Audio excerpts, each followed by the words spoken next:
اللہ جب من پسند شخص کو قسمت میں لکھتا ہے تو چار نشانیاں ظاہر ہوتی ہیں۔ کبھی کبھی انسان کا دل کسی چیز کے لیے بہت تڑپتا ہے، اتنا کہ اس کے لیے صبر کرنا مشکل ہو جاتا ہے۔ انسان ہر روز اس چیز کو حاصل کرنے کے لیے دعا کرتا ہے۔ جو لمحات دعا کے لیے افضل ہوتے ہیں، لیکن جب اللہ پاک ہماری من پسند چیز کو ہمارے مقدر میں لکھ دیتا ہے تو کچھ نشانیاں ضرور ظاہر کرتا ہے تاکہ میرے بندے یا بندی کو تسلی ہو جائے۔ اور یاد رکھو، دعا کا خیال آنا سب سے بڑی نشانی ہے کہ آپ اس من پسند چیز کو گڑ گڑا کر مانگیں تاکہ وہ تمہیں عطا کرے۔ وہ تمہاری خواہش کو بہترین کر کے عطا کرنا چاہتا ہے۔ تمہاری چاہت کو اللہ کی چاہ بنانے کے لیے تھوڑی اور اطاعت باقی ہے۔ جس آزمائش کے لیے اللہ نے تمہیں چنا ہے، اس کا بھی انعام باقی ہے۔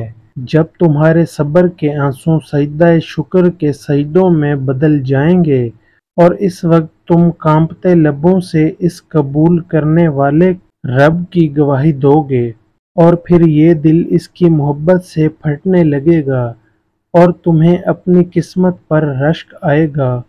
وہ جب تمہاری دعاؤں کو قبولیت کے لیے چن لیتا ہے، تب وہ تمہارے دل میں دعا کا خیال بھی ڈال دیتا ہے۔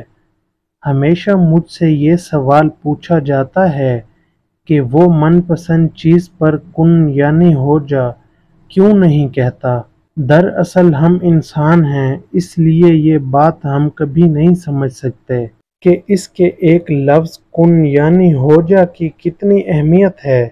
یہ وہ لفظ ہے جس سے پوری کائنات بنا دی گئی ہے اور ختم بھی اسی لفظ پر کر دی جائے گی۔ سوال لفظ کو ایسے ہی کہہ دیا جائے نہیں، وہ کن یعنی ہو جا تب کہتا ہے جب بندے کے لیے بہترین وسیلہ بنا دیتا ہے، اور کبھی کبھار وہ چاہتا ہے کہ میرا بندہ میرے لیے صبر کرے۔ کیا اس کا حق نہیں کہ اس سے محبت جتائی جائے؟ کیا اس کا حق نہیں کہ اس کے لیے تھوڑا انتظار کیا جائے؟ اور ایسا تو ہو ہی نہیں سکتا جو خواہش تمہاری زبان پر رواں رہتی ہے وہ تمہیں نہ ملے۔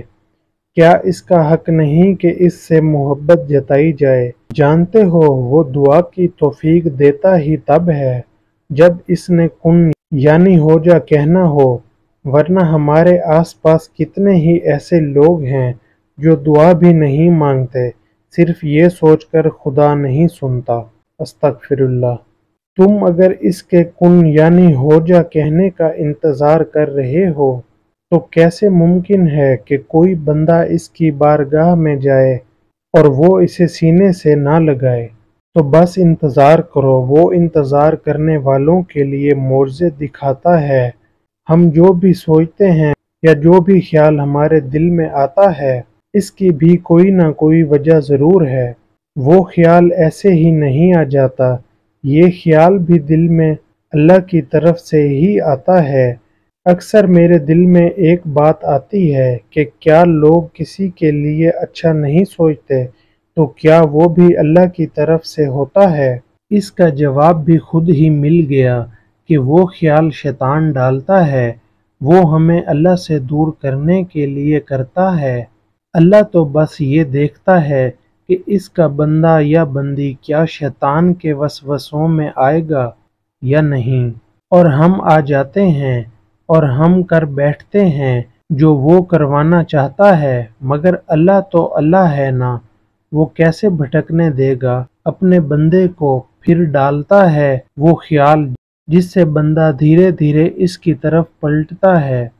ہم اللہ کی طرف ایسے ہی نہیں لوٹ آتے، اللہ ہمیں اپنی طرف لے کر جاتا ہے، لیکن ان کو جو واقعی اس کی طرف لوٹ کر جانا چاہتے ہیں، بن مانگے بہت کچھ ملتا ہے پر سب نہیں ملتا۔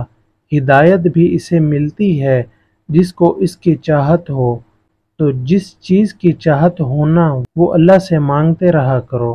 اسے اپنے بندے مانگتے ہوئے بہت پسند آتے ہیں اور وہ مانگنے کی توفیق بھی انہیں ہی دیتا ہے جنہیں وہ عطا کرنا چاہتا ہے۔